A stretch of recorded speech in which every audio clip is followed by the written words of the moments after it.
राधे राधे महाराज जी, आपके चरणों में मेरा कोटि कोटि प्रणाम। महाराज जी, मैं साइंस का विद्यार्थी हूँ। मैं एक एग्जाम की तैयारी कर रहा हूँ। मेरी समस्या है कि मैं पूरी मेहनत से परीक्षा की तैयारी कर रहा हूँ, क्लास में हर प्रश्न का उत्तर भी देता हूँ, किंतु कोई भी परीक्षा के समय मैं घबरा जाता हूँ, प्रश्न का उत्तर भी गलत कर देता हूँ, जिससे मेरे नंबर अच्छे नहीं आते। ऐसे में परीक्षा के समय कैसे धैर्य रखूं? नाम जप करो, धैर्य आ जाए। 5 वर्ष का प्रहलाद बालक है, वह हिरण्यकश्यप से दैत्यराज कह के बात करता है और आग में जलाया जाता है, विष पिलाया जाता है, सर्पों से कटवाया जाता है, हाथियों से रौंदाया जाता है, समुद्र में पत्थर बांध के डुबाया जाता है, पहाड़ से दबाया जाता है, बिल्कुल भयभीत नहीं होता, सिंह की तरह रहता है। क्यों? हरि नाम चल रहा है। मीरा जी को कितना सताया जा रहा है, बिल्कुल घबराती नहीं, क्योंकि नाम चल रहा है। तो इसलिए नाम जप करो और ब्रह्मचर्य का पालन करो। ब्रह्मचर्य में एक जोश होता है, एक उन्माद होता है, एक जिद्दी स्वभाव होता है। हारने का स्वभाव ही नहीं होता ब्रह्मचारी का। जहां हारने का स्वभाव होता है वहीं वो विजय प्राप्त करता है। जैसे ठंडी में बहुत प्रारंभ में ठंडी लगती तो गंगा जी में जा खड़े हो जाते हैं, अब मंत्र जप करते हैं। धीरे धीरे शरीर को ऐसा अभ्यास हो गया, ठंड हवा अभ्यास योग युक्त है। डरो किस बात से, किस बात से घबराहट? जब हमारी वीर शक्ति क्षीण हो जाती है, स्मृति कमजोर होने लगती, तो एक घबराहट पैदा होने लगती, हमें अपने ऊपर विश्वास नहीं होता, तभी तो घबराहट पैदा होती। नहीं नहीं, नाम जप करो, थोड़ा व्यायाम करते हो, दंड बैठक मारते हो, हाँ, ब्रह्मचर्य से रहो और सात्विक भोजन करो और नाम जप करो, एकदम हाजिर जवाब, एकदम सिंहवत रहो। मनुष्य जीवन मिला है, ढंग किस बात से घबरा? फेले तो हो जाएंगे, फिर पढ़ेंगे, फिर पास होंगे। एक ही है क्या कि पढ़ लिख करके ही हमारा जीवन बनेगा? देखो, व्यापार करेंगे, किसानी करेंगे, लेबरी करेंगे, घबराना क्या है? बिल्कुल मस्त रहना चाहिए, घबराना नहीं। बहुत याद करो, घबरा गए तो भूल गए। महाराज जी, बहुतों का प्रश्न है। हाँ, काफी जो बच्चे होते हैं पढ़ते हैं, वो मेन इंटरव्यू में या मेन परीक्षा में, हाँ, घबराने की क्या जरूरत है? पढ़े जो हमने पढ़ा लिखा है, अगर हम घबरा जाएंगे तो पढ़ा लिखा जो भी है वो भी भूल जाएंगे।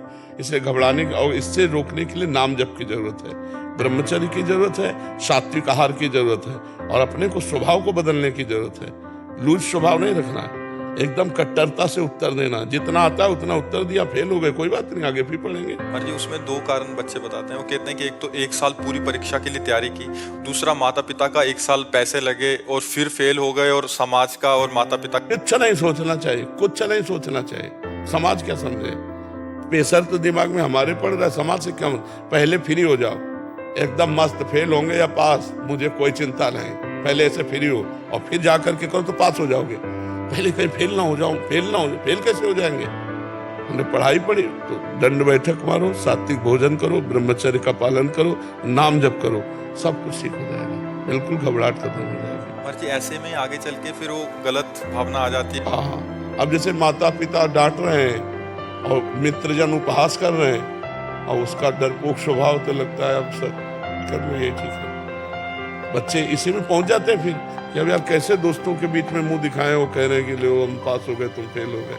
माता पिता घर जाओ, देखो ना वो पास हो गया, इतना रुपया लगाया, और वो बेचारा डिप्रेशन में बच्चा चला जाएगा, या तो फिर की सोच लेगा। ऐसे नहीं करना चाहिए यार, मनुष्य जीवन मिला है, बड़ा मस्त जीवन रखना चाहिए, इसमें नहीं कमजोरी नहीं लानी। हम कहते प्रमाद नहीं, प्रमाद और मस्ती में अंतर है। प्रमाद नहीं, अपनी पढ़ाई में पूरा मन लगा करके पढ़ो और उत्तर देने को हो तो सिंहवत उत्तर देना चाहिए। सिंहवत तभी दे सकते हो जब ब्रह्मचर्य हो और तुम्हें विश्वास है कि मुझे ये चैप्टर बिल्कुल जमा हुआ है।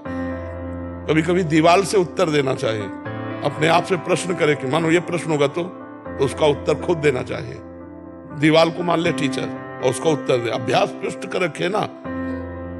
एक आर्मी में जाने वाला आदमी इतने किलोमीटर दौड़ना, इतनी छलांग मारना, इतना करना करता है ना रोज, तो हम अपने स्कूल के विषय को जानते हैं कि इसी विषय पर प्रश्न होगा। ऐसा तो है नहीं कि प्रश्न आप जिस क्लास में पढ़ रहे हैं उससे आगे वाले क्लास का आवे, उसी क्लास का आएगा, उसी जो अध्ययन कराया गया है उसी में आएगा। तो हम तैयार रखें, इतना मोटा ग्रंथ हो तो भी हम तैयार रखेंगे। हम अपने दिमाग को दबाते चले जा रहे हैं, उसको गंदा करते चले जा रहे हैं। अगर हम अपने दिमाग का प्रयोग करें तो एक बार पढ़ लें पूरा, हमें एक बार कोई बात सही ढंग से बता दो और हम उसको बिल्कुल ऐसे सुन लें, ऐसे या 50 वर्ष बाद पूछ लेना, बिल्कुल रिकॉर्ड मिलेगी।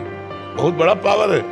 पर वो हमारा पावर छीन हो जाता है जब हम गंदे आचरण करने लगते हैं, गंदा भोजन करने लगते हैं, गंदे व्यवहार में चले जाते हैं, तो हमारी स्मृति छीन हो जाती है। स्मृति जागृत हो जाए तो कई जन्मों की स्मृति जागृत हो जाती है। आप डरो मत, बलवान बनो, ठीक है। अरे जी, इसमें आपने एक कारण बताया, मूल कारण ब्रह्मचर्य। हाँ जी, सबसे बड़ा तो यही लग रहा है अभी कि 100 में से 95 तो इसी में। ब्रह्मचर्य जो होता है एकदम उफान मारता है, जैसे सांप को छेड़ दो फुसकार करे, ऐसे होता है ब्रह्मचारी। जरा सा उनके अपमान की वृत्ति कर दी ना परशुराम जी के पिता, काट के फेंक दिया 21 बार क्षत्रियों को, विश्व के क्षत्रियों को। उनका ब्रह्मचर्य ही तो था। शास्त्राबाहु अर्जुन के सामने कोई खड़ा होने का अधिकार नहीं रखता था, युद्ध की बात जान, ऐसे काट के फेंक दिया फरसे से परशुराम जी ने। एक जोश होता है, एक तेज होता है, एक महानता होती है, वो सबके अंदर है, उसको नष्ट कर रहे हैं। आज महानता को नष्ट कर, शराब पीते, मांस खाते, बेविचार करते, नशा करते, अपना नाश कर रहे हैं। अगर अभी संयम से चलो, अभी उठ जाओ। न संयम है, न नियम है, न धर्म है, न भजन है, बस वही व्यभिचार, वही खान पान गंदा, वही सोच गंदी, तो फिर निकलते चले जा रहे हैं। उनके जो दैवी संपदा है वो सब निकलती चली जा रही, आसुरी संपदा बढ़ती चली जा रही। एक छोटा बालक है, जाकर के बालकों ने बताया तुम्हारे पिता के गले में परीक्षित महाराज चक्रवर्ती सम्राट राजा परीक्षित ने मरा हुआ सर्प डाल दिया। तो उनका ऐसा, उसे चक्रवर्ती सम्राट होने का गर्व है, वो समझता है ऋषियों में अब ताकत नहीं रही। जल उठाया और कहा मैं श्राप देता हूं, आज के 7वें दिन तक्षक नाग आएगा और उस परीक्षित को काटेगा और वो मर जाएगा। बालक थे श्रृंगी ऋषि, कोई ऋषि नहीं काट सका उनके वाक्य को। वो आखिरकार 7वें दिन सांप आया और काटा और महाराज का शरीर छूटा। भले सुखदेव जी ने श्रीमद् भागवत सुनाई उनके कल्याण के लिए, लेकिन सांप आया और काटा और उनका शरीर छूटा। छोटे छोटे बालकों में इतना तेज था। आज क्या हो रहा है? आज हमारे बच्चे बॉयफ्रेंड, गर्लफ्रेंड, दलित दुराएं, नशा, इनमें सब फंसा। इस समय ब्रह्मचर्य का समय, पढ़ाई का समय कि गर्लफ्रेंड बॉयफ्रेंड का समय आएगा, गृहस्थी में जाओगे, ब्याह होगा, वो अपने उस विषय को भोगो। ये अभी विषय भोगने का टाइम है, नई अवस्था है, अपने लक्ष्य की प्राप्ति का समय। तो सब नष्ट भ्रष्ट हो रहे हैं। माता पिता कुछ कहें, लड़के उनको धमकी दे रहे हैं, ज्यादा कहें तो लड़के उनको मारे दे रहे हैं। माँ को, पिता को लड़के मारे दे रहे हैं। आज शासन खत्म हो रहा है, इसीलिए सब न अपने ऊपर शासन है, न माता पिता का शासन मान रहे हैं, न शास्त्रों का शासन मान रहे हैं, तो मनमानी आचरण करके भ्रष्ट होते चले। अब वो धमकी दे रहे हैं माता पिता को, बेचारे प्यार में चुपचाप दबे रहे हैं, और इतने दबे हैं, कोई डंडा मार रहा है, कोई घर के बाहर निकाल रहा है। ये है आज की पढ़ाई का फल नए नए बच्चों के, जहाँ विद्या विनयम ददाति। माँ को भगवान के समान मानना चाहिए, पिता को भगवान के समान मानना चाहिए, विनय युक्त व्यवहार करना चाहिए, नशा प्रपंच से दूर रहना चाहिए, दूसरे की माताओं बहनों को पवित्र भाव से देखना। ये ज्ञान है तो अज्ञान की धूम मच रही है। अगर कोई दूसरे की बच्ची को छेड़ रहा है तो वीडियो बना सकते हैं, लेकिन बचा नहीं सकते। आज का समय ऐसा है, प्राण चाहे निकल जाए, कूद पड़ना चाहिए। भेड़िए की तरह तुम्हारा स्वभाव हो गया है। जहां माताएं मैंने देखी, सोने की जंजीर देखी, खींच लिया, वो गिर पड़ी, वो ऐसे उपद्रव किए। न कोई शास्त्र शासन मान रहा है, न अपनी इंद्रियों पर शासन कर रहा है, न माता पिता का। अच्छा, माता पिता भी एक सीमा तक डांट सकते हैं, अब बच्चे सयाने हो गए, क्या डांटे?